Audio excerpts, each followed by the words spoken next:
Aquí en el canal hemos hablado anteriormente sobre cómo nuevas funcionalidades están en proceso de volverse un estándar en JavaScript. Hablando de los beneficios que eso traería a todos nosotros, porque nos facilitaría mucho el seguir programando, crear aplicaciones, utilizando nuevas funciones que son estándar y que eventualmente todos los navegadores soportan. Pero si me preguntaran si hay alguna característica o funcionalidad de JavaScript que justamente esté tratando de hacer lo contrario, es decir, en vez de ser un estándar y por lo cual todos los developers lo adopten y lo usen, está logrando el efecto contrario, que es prácticamente quedar en el olvido, esos serían los Web Components. Los Web Components son una funcionalidad que ni siquiera está en proceso de ser desarrollada para ser un estándar en JavaScript.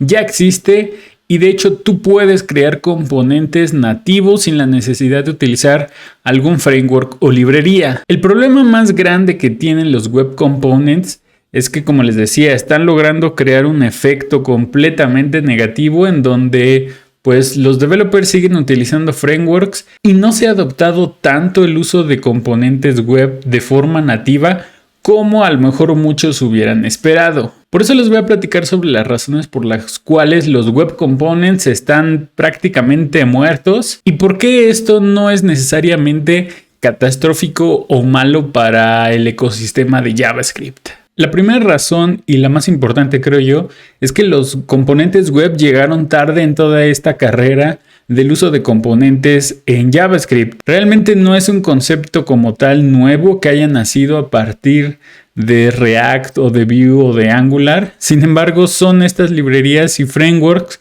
quienes popularizaron todo el concepto de encapsular a través del uso de elementos HTML nativos, el crear componentes más complejos con toda la lógica almacenada dentro de los mismos para poder reutilizarlo a través de nuestras aplicaciones. Sin embargo, creo yo que cuando el estándar de JavaScript quiso también adentrarse al mundo de los Web Components para ofrecer una solución de forma nativa, ya la mayoría de los developers estaban acostumbrados a utilizar alguna solución existente. Por lo cual, pues sí, a pesar de que tenemos la forma de definir un componente web de forma nativa, reutilizarlo en nuestro código en JavaScript sin la necesidad de utilizar herramientas de terceros, la industria en general se movió y seleccionó frameworks y librerías que ya te facilitaban ese proceso, haciendo que hoy en día el hecho de pensar en Web Components sea algo más como una opción solamente para experimentar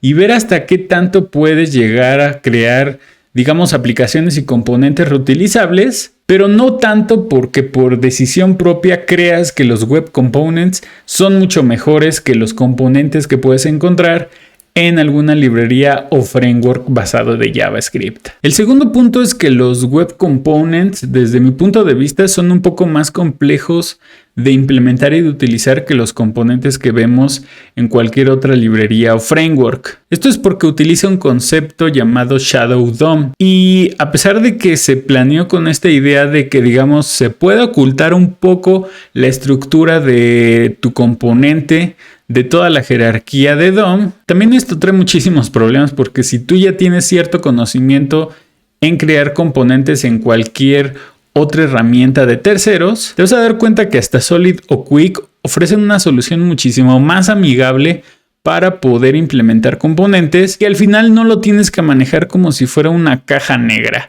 en donde ni siquiera sabes qué es lo que hay dentro. Hay muchas restricciones y al final terminas acotando los componentes a los usos más sencillos que puedan existir, que es básicamente encapsular HTML, pero sin tener ningún otro tipo de interacción avanzada como lo podríamos ver en React, Vue, etc. De hecho, esto es un problema porque, por ejemplo, el hecho de que existe el concepto de componentes web no significa que exista el concepto de reactividad nativa. Eso es más como un paradigma o un patrón de diseño que en JavaScript tienes que implementar adicionalmente. Cosa que, por ejemplo, los frameworks nos han vendido muchísimo el hecho de que al crear componentes también ya estamos implementando la reactividad de forma nativa. Por eso creo que es un poquito más complejo el manejar componentes web, porque todos los conceptos que ya conocemos en otros lados no son aplicables a esta tecnología o a esta característica de JavaScript. El tercer punto es que uno de los grandes problemas que tiene esta funcionalidad de los componentes web es que realmente, aunque es un estándar, no es un estándar. Es decir, esta es una característica que puedes implementar en JavaScript que tiene ciertas reglas o ciertos procesos para poder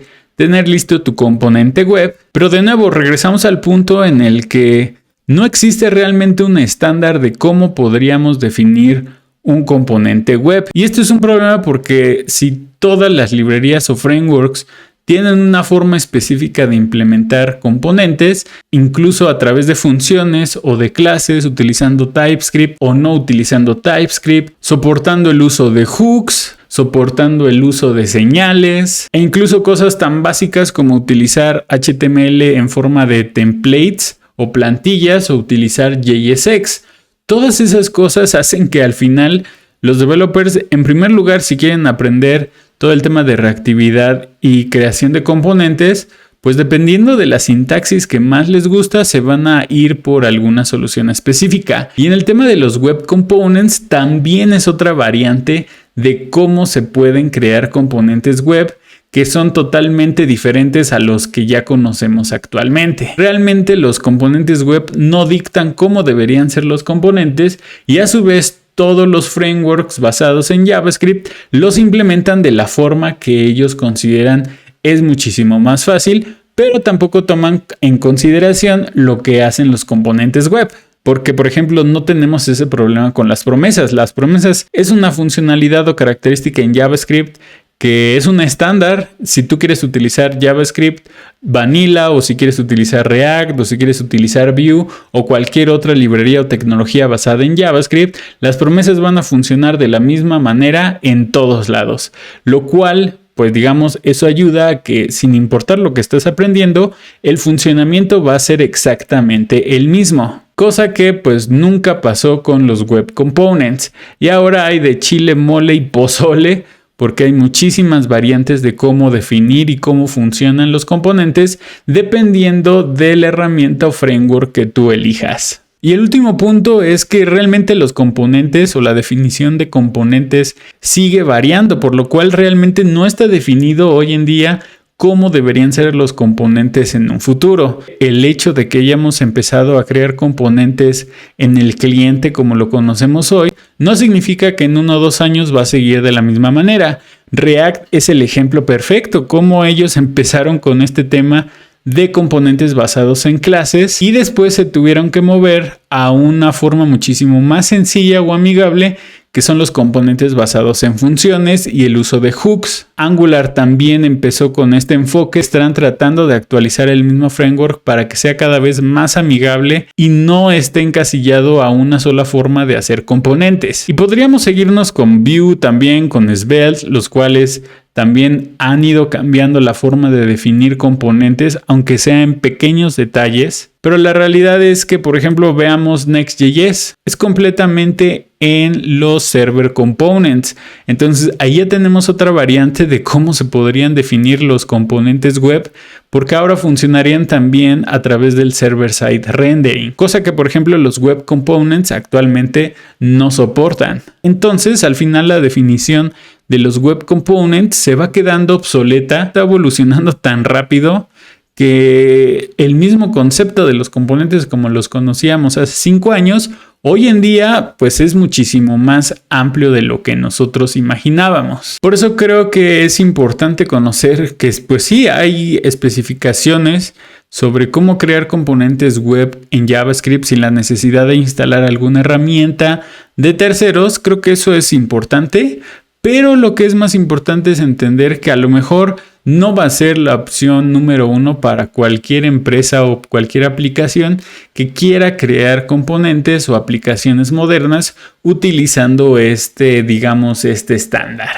Yo creo que los web components nacieron muertos o están ahí, digamos, un poco de adorno solamente para ofrecer una cierta implementación o ayuda a los developers, pero realmente hay muy pocos escenarios y yo de nuevo pensaría que hay también muy pocas aplicaciones grandes que utilicen Web Components de forma general en toda una aplicación. De hecho, yo me acuerdo que creo que YouTube, al menos el componente de chat para hacerlos en vivos, utiliza Web Components, pero pues es un pequeño pedacito de código comparado con todo lo que tiene YouTube. Entonces también de nuevo creo que es una forma de experimentar, pero al final no creo que esté probado que esta característica esté lista para poder crear aplicaciones de forma masiva, reutilizables o como actualmente existen utilizando otro tipo de herramientas. Pero bueno, al final me gustaría saber sus comentarios, devs. ¿Ustedes han utilizado los componentes web o web components en alguna aplicación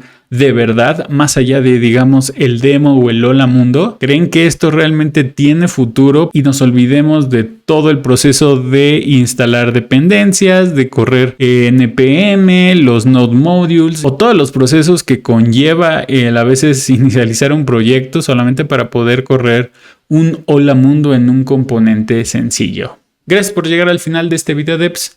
Gracias por sus comentarios, por sus likes, por suscribirse al canal y si no hay nada más, nos vemos la próxima.